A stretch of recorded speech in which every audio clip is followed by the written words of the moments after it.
Donald Trump held a rally over the weekend where one of his supporters' remarks went viral, and I want to take a look at it because I think it's representative of a larger point.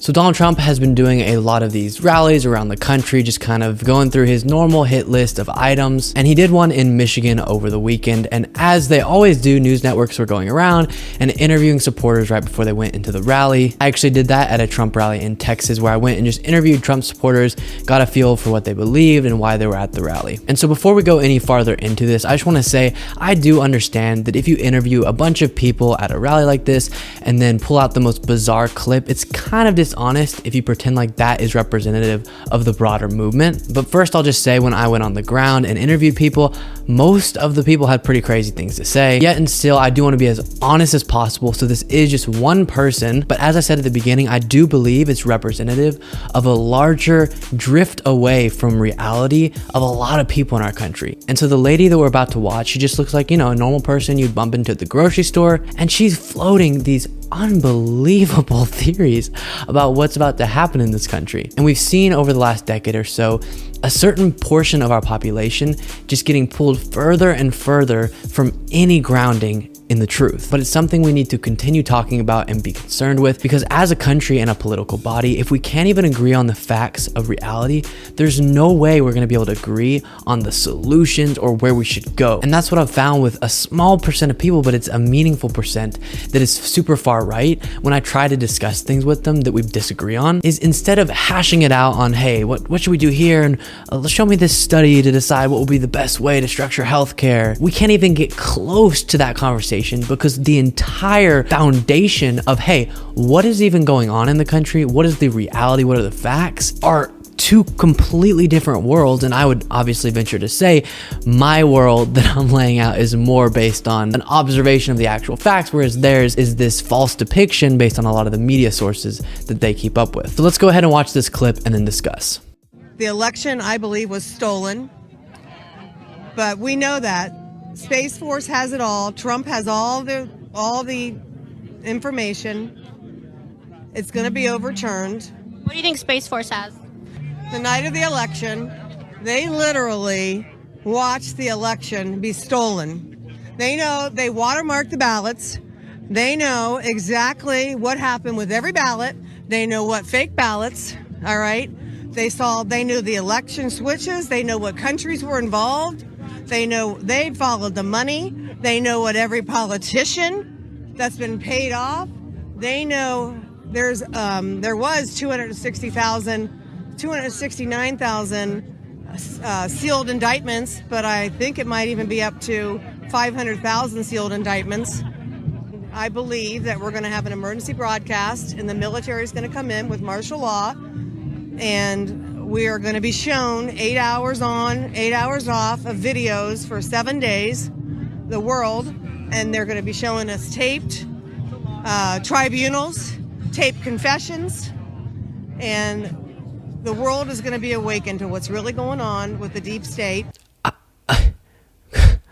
I mean, what is happening? I just want to say one more time, I'm not trying to say all conservatives are like that or even all Trump supporters are like that. I'm just trying to make a point about how detached a good portion of our country is getting from reality. So right there, I don't even know, what is she talking about? The military and Space Force is involved, and they're gonna bring out all these criminals who stole the election. And it was so oddly specific. 8 hours on, 8 hours off. They're going to broadcast to all the people, all the crimes that were committed. That is more than concerning. I mean, to live in a world where you truly believe any second now Joe Biden's going to get pulled by his ears by some general and then broadcast it out to the American people, the crimes that he committed. How are we supposed to get into the nitty-gritty of the top marginal tax rate or the healthcare system that we should have in this country? We have to convince people that the sky is blue and 2 + 2 = 4. And the thing that fascinates me about this is ever since the election,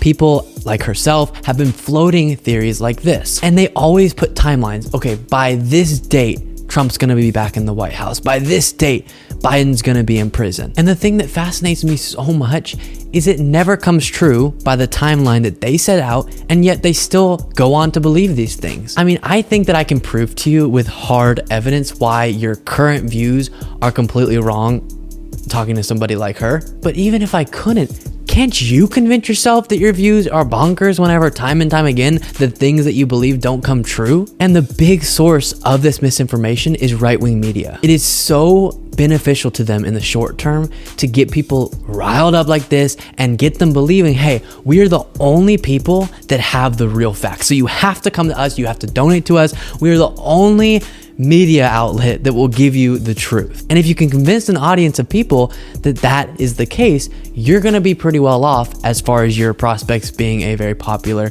media outlet goes. But what that does is in the process, you teach them, hey, only believe us. And then when you start pitching these completely crazy ideas, they're going to believe it. And so I hope on a small level, people watching this and myself, anyone in our lives who have these types of views, we can slowly deprogram them, because that's really all you can hope for. I mean, otherwise, what are we gonna do? It seems like more and more people are falling into her camp instead of the, hey, Trump's kind of whatever, but I just voted for him because of abortion or something. And that isn't to say that Trump's support is growing. I don't really think it is. I think it's actually shrinking. That's to say that more and more people are getting detached from reality and depending on these kind of radical right-wing media sources for all of their information and allowing them to completely craft their understanding of reality. Separate from the politically concerning element for our future, it is pretty sad that a lot of people are out there so either panicked or believing crazy things, thinking our country's about to come to an end, that's one belief, or we're about to get all these Democrats in jail for the crimes they committed stealing the election from Trump. I mean, that's kind of sad. People are literally walking around doing their day-to-day things like we all do, believing those kind of ideas. And again, whenever I'm talking with people who hold these types of views, I'll present, hey, look, for example, stolen election theory. All of these court cases, even Trump-appointed judges, didn't find there was any credible evidence for a stolen election. And if I can get them to agree, okay, fine, maybe all the courts, yeah, whatever, but I don't care because that's all just the deep state. It's like no matter how much evidence you provide them, there's always a, okay, well, yeah, of course it would appear that way because every powerful person is against Trump, so they can control all the institutions and all the systems to make sure that no evidence can be shown to prove what I'm saying. And so it really is scary because we can't even agree on these foundational things. And then we could go on to disagree about how we actually build the details of the house. Let's use that analogy. No, we're sitting there and disagreeing still about if there should even be a foundation in that analogy. And so we have no chance of building a good, stable house because we can't agree on what the foundation should look like. And of course, what I'm saying is that if we can't even agree on the basic facts of what is going on in the country, what the reality is, we don't have much hope for agreeing or even compromising on what the future should look like. Here's what else you need to know today. Dozens have been killed in Ukraine after a Russian missile attack on a train station where civilians were attempting to evacuate. 2 of the men who are accused of plotting to kidnap Michigan Governor Gretchen Whitmer have been acquitted. The Academy Awards have banned Will Smith from attending the Oscars for the next 10 years in a response to his slap of Chris Rock. And finally, Ketanji Brown Jackson has been confirmed to the Supreme Court. She is extremely qualified, as we've discussed, and will also be the first Black woman to serve on the court. Be well, everybody.